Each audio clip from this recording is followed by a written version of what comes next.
नवनीत कुमारी आप सबका वेलकम करती हूँ आपके अपने चैनल कॉमर्स हरिकेन्स पर।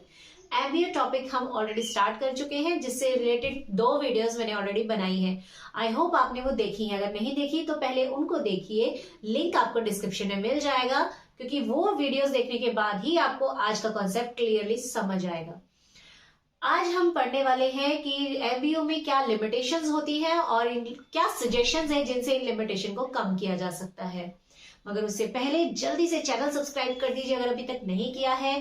प्रेस द बेल आइकन साथ साथ, ताकि वीडियो की नोटिफिकेशंस मिलती रहे। वीडियो पसंद आए तो do like, share and comment also. तो let's start. Just take a screenshot of it. So first point is lack of support of top management. देखिए, एमबीओ कहता है कि यहाँ पर टॉप मैनेजमेंट एक गोल बना देती है और उसके बाद मीटिंग करती है अपने सबॉर्डिनेट्स के साथ, जिसमें उनको बोला जाता है कि आप इंडिविजुअल लेवल पर अपने गोल सेट कीजिए और फिर कंपनी के और गोल्स को अचीव करके दिखाइए। मगर क्या रियलिटी में ऐसा होता है? नहीं। बहुत ही कम कंपनीज ऐसी हैं जहां पर टॉप मैनेजमेंट अपने एम्प्लॉयज को इतना फ्रीडम देती है, या ये कहिए कि टॉप मैनेजमेंट को भरोसा ही नहीं है कि उनके डिवीजन, डिपार्टमेंट हेड या इंडिविजुअल्स इस लायक हैं कि वो कंपनी के गोल्स को अपने लेवल पे अचीव कर पाए। ठीक है, वो हमेशा यही चाहते हैं कि सारी पावर ऑफ और अथॉरिटी टॉप मैनेजमेंट के पास रहे, सारी डिसीजन मेकिंग पावर उन्हीं के पास रहे और जैसा वो कह रहे हैं बाकी सिर्फ उनको फॉलो करें। ठीक है, तो ये सबसे बड़ी लिमिटेशन है कि टॉप मैनेजमेंट की तरफ से सपोर्ट ही नहीं मिलता।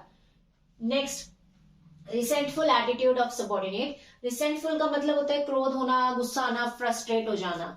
तो हमारे जो एम्प्लॉयज हैं वो फ्रस्ट्रेटेड रहते हैं अगर एमबीओ अप्लाई हो जाए। अब क्यों फ्रस्ट्रेट रहते हैं वो? क्योंकि कई बार क्या होता है कि जब टॉप मैनेजमेंट कोई गोल सेट करती है, उसके बाद मीटिंग कंडक्ट करती है अपने हेड्स के साथ, तो वहां पर जो हेड होते हैं डिपार्टमेंट्स के या डिवीजन के, वो डर के मारे मैनेजमेंट के आगे मुंह नहीं खोल पाते और उनको बोल नहीं पाते कि भाई ये जो ऑब्जेक्टिव आप बोल रहे हो ये हाईली मतलब बहुत बहुत ज्यादा हाई लेवल के ऑब्जेक्टिव्स हैं और इतने समय में इतने ज्यादा ऑब्जेक्टिव हम अचीव नहीं कर सकते।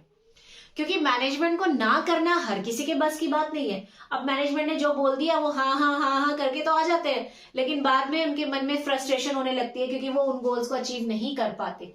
लास्ट में टॉप मैनेजमेंट तो यही कहेगी कि भाई मीटिंग में तब तो तुमने कहा था अचीव हो पाएगा, अब अगर नहीं हो रहा इट मीन्स तुम्हारे अंदर ही कमी है।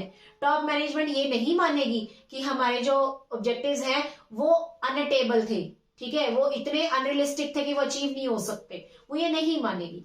तो ऐसी कंडीशन एम्प्लॉयज के साथ होती है। तो यहाँ पर इसका सजेशन भी हम करेंगे तो ये देखेंगे कि टॉप मैनेजमेंट को सीधा सीधा बताइए जो भी सच है, जो भी रियलिटी है, ठीक है, कि अचीव हो सकता है कि नहीं। Next, costly and time consuming, यानी कि ये टाइम कंज्यूमिंग भी है और ये खर्चीला भी है, क्योंकि आप टाइम टू टाइम मीटिंग्स कर रहे हैं, ठीक है, टाइम कंज्यूमिंग है, सजेशंस मंगवा रहे हैं, फिर उनका बार बार चेकिंग भी कर रहे हो, फिर उनको हर बार काम करने के बाद अप्रेजल कर रहे हो, रिवॉर्ड्स दे रहे हो, तो खर्चीला भी है और टाइम कंज्यूमिंग भी। लैक ऑफ ट्रेनिंग, भाई आपने गोल्स बना दिए और एम्प्लॉयज को बोल दिया अचीव करो, लेकिन क्या आपके एम्प्लॉयज उस लायक हैं? अगर नहीं है तो उनको ट्रेन कीजिए, ठीक है, लेकिन अगर आप उन्हें ट्रेन नहीं कर रहे हो तो ऑब्वियसली आपके गोल्स अचीव नहीं होंगे। ठीक है, next, poor integration, difficulty in achieving group goals. आप चाहे तो एक ही पॉइंट इसको बनाएं, चाहे तो अलग अलग बना सकते हैं, ठीक है, आंसर लेंदी करने के लिए ये 2 पॉइंट भी बन सकते हैं। पुअर इंटीग्रेशन का मतलब क्या होता है कि जहां पर लोग मिलके काम नहीं कर रहे उसे बोला जाता है पुअर इंटीग्रेशन। अब यहाँ पर क्या हो रहा है कि हर इंडिविजुअल को अपना गोल पता है और वो इस भागा दौड़ी में लगा है कि कैसे मैं अपना गोल अचीव कर लूं, क्योंकि अगर मैंने अपना गोल अचीव नहीं किया तो कल मैनेजमेंट को क्या जवाब दूंगा। ठीक है, तो देखा जाए घूम फिर कर वो अपने लेवल तक ही आके रह जाते हैं, वो कंपनी का ऑब्जेक्टिव तो भूल ही जाते हैं। ठीक है, इसी तरह डिपार्टमेंट, हर डिपार्टमेंट सोचता है कि भाई मेरे डिपार्टमेंट की परफॉर्मेंस अच्छी रहनी चाहिए, बाकी से मुझे क्या लेना है। तो यहाँ पर इंटीग्रेशन नहीं हो पाता है। ठीक है, और वही बात यह है कि ग्रुप गोल्स अचीव नहीं हो पाते, इंडिविजुअल अपने तक ही सीमित होकर रह जाता है। Next, lack of follow up, यानी कि टाइम टू टाइम चेकिंग करना, फीडबैक देना थोड़ा मुश्किल हो जाता है और अगर आपने फीडबैक नहीं दिया तो गोल्स अचीव नहीं होंगे। नेक्स्ट, इनफ्लेक्सिबिलिटी, ये मेथड जो है ये इनफ्लेक्सिबल है, क्योंकि यहाँ पर एक गोल बना लिया, उसको अचीव करने के लिए आप लग पड़े, अब बाद में जब आपने चेकिंग की आपको लग रहा है कि यहाँ पर कमी आ रही है, इस कमी को दूर करने के लिए करेक्टिव एक्शन भी आपको पता है, लेकिन आप ले नहीं सकते करेक्टिव एक्शन क्योंकि आपके पास वक्त नहीं है। जो गोल आपने पहले बनाया था अब उसको आप चेंज नहीं कर सकते। जैसे कि सपोज करते हैं 200 शर्ट आपकी बन चुकी हैं, 200 शर्ट बनने के बाद आपको लग रहा है कि इसके डिजाइन में ऐसा ना करके कुछ और बनाते, इस तरीके का डिजाइन बना दे तो और बेटर लगता।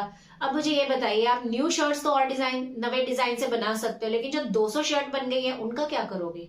वेस्ट थोड़ी ना करोगे। यानी कि गोल्स यहाँ बार बार बदल नहीं सकते। Next, limited application. ये जो एमबीओ है ये लिमिटेड है, मतलब हर कंपनी इसको अप्लाई नहीं करती, जैसा कि हमने फर्स्ट पॉइंट में भी पढ़ा था। सब नहीं करते, सिर्फ वही कंपनीज करती है जिनको वाकई अपने एम्प्लॉयज पे भरोसा है। Next, difficulty in setting goals. Goals set करना ही सबसे ज्यादा डिफिकल्ट टास्क है, क्योंकि अगर बहुत बड़े बड़े गोल्स सेट कर लोगे तो अचीव नहीं कर पाओगे, और बिल्कुल ही छोटे से गोल्स सेट कर लिए तो टॉप मैनेजमेंट क्या सोचेगी, ठीक है ना। तो गोल्स अचीव करना और उनको बनाना भी मुश्किल है। And last, long gestation period. Gestation period का मतलब होता है टाइम गैप, किसी चीज के बीच में का जब गैप है वो बहुत लेंथी है। गोल्स बनाए थे, उनको अचीव करने के लिए काम चल रहा है, लेकिन जब तक गोल अचीव होगा उसके बीच का जो टाइम गैप है वो बहुत ज्यादा हो जाता है, ठीक है, जिसकी वजह से हम टारगेट्स पूरे तो कर लेंगे लेकिन हो सकता है सही टाइम पे पूरे ना हो। नेक्स्ट, सजेशंस की बात कर लेते हैं अब कि क्या सजेशन है जिससे आप इन प्रॉब्लम्स को खत्म कर सकते हो। First, top management support. Yes, जब तक टॉप मैनेजमेंट को अपने वर्कर्स पे ट्रस्ट नहीं होगा तब तक एमबीओ अप्लाई नहीं हो सकती। नेक्स्ट, क्लियर गोल सेटिंग, यानी हर एम्प्लॉय को अपना गोल क्लियरली सेट करना चाहिए, सोच समझ के। बहुत ऊंचे ऊंचे गोल्स नहीं बनाने चाहिए क्योंकि लास्ट में जवाब तो आप ही को देना है, ठीक है। Next, departmental coordination is necessary. Yes, her department का कोऑर्डिनेशन होना जरूरी है, वरना क्या होगा, हर इंडिविजुअल अपने गोल्स के बारे में सोचेगा, हर डिपार्टमेंट अपने बारे में सोचेगा और इससे कंपनी को नुकसान हो जाएगा, ठीक है। नेक्स्ट है, overall philosophy of management should change. MBO एक बहुत बड़ा कॉन्सेप्ट है, मगर लोगों ने इसको कहां तक सीमित कर लिया है कि बस गोल्स बनाओ अचीव करो, गोल बनाओ अचीव करो। भाई इसका मतलब ये है कि ऑर्गेनाइजेशन में जो कमियां हैं उनको खत्म करो, पुराने घिसे पिटे मेथड को खत्म करके न्यू इनोवेटिव आइडियाज लेकर आओ, जिससे कि प्रोडक्शन और कंपनी के डिमांड प्रॉफिट्स बढ़े। लेकिन लोग उस चीज की तरफ नहीं जाते हैं, वो सिर्फ क्या सोचते हैं, गोल बनाओ और उनको अचीव कर लो, ठीक है। तो ये इस तरह की जो फिलॉसफी है वो बदलनी चाहिए। नेक्स्ट है, डिसेंट्रलाइजेशन ऑफ अथॉरिटी। हाँ जी, बिल्कुल सही। अगर आप एमबीओ को सही तरीके से अप्लाई करना चाहते हो तो पावर और अथॉरिटी को डिसेंट्रलाइज करना पड़ेगा। डिसेंट्रलाइज का मतलब होता है कि अपनी पावर्स दूसरे को देना। अब टॉप मैनेजमेंट बोल रही है कि ये गोल अचीव कीजिए, आपको काम दे दिया, आप काम करो, लेकिन उनको काम करने के लिए आपने अथॉरिटी ही नहीं दी तो वो बेचारे करेंगे कैसे। अब आप कह रहे हो कि रॉ मटेरियल परचेज करके ले आओ, लेकिन रॉ मटेरियल परचेज करने के लिए पैसा उनको नहीं दे रहे हो, ठीक है। रॉ मटेरियल कहाँ से खरीदना है, कैसे खरीदना है, इसकी अथॉरिटी आप उनको नहीं दे रहे हो, तो वो कैसे काम कंप्लीट करेंगे। तो प्रॉपर डिसेंट्रलाइजेशन होना जरूरी है। Next, training to employees. Employees को ट्रेंड कीजिए कि काम कैसे करना है, कम समय में कम रिसोर्सेज के साथ ज्यादा आउटपुट कैसे देना है। And last, integrate all department या डिविजन्स। सभी डिपार्टमेंट्स को मिलाकर काम कीजिए, सब डिविजन्स को मिलाकर काम कीजिए, क्योंकि आप सभी लोग किसके लिए काम कर रहे हो, ऑर्गेनाइजेशन के लिए। तो इंडिविजुअल को छोड़कर ऑर्गेनाइजेशन के बारे में सोचना चाहिए। इसी के साथ हमारा एमबीओ टॉपिक का दी एंड होता है। कैसा लगा आपको ये टॉपिक, कमेंट सेक्शन में जरूर बताइएगा। Bye bye, have a good day.